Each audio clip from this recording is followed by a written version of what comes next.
Homophones are two or more words that share the same pronunciation but which have different spellings and meanings. 2, 1, sun, blue, Cyril, I, meet, 4, great, 8, cell, heel, right.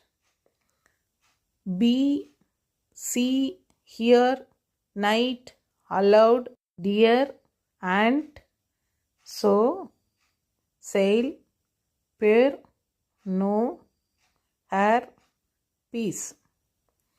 ஒரே உச்சரிப்பில் வரக்கூடிய வார்த்தைகள் இதெல்லாம். தமிழில் சொல்லணுன்னா தமிழில் கூட நாணயம் அப்படின்னு ஒரே உச்சரிப்பு இருக்கும், ஆனால் பொருள் வேறையாக இருக்கும். அதே போல் தான்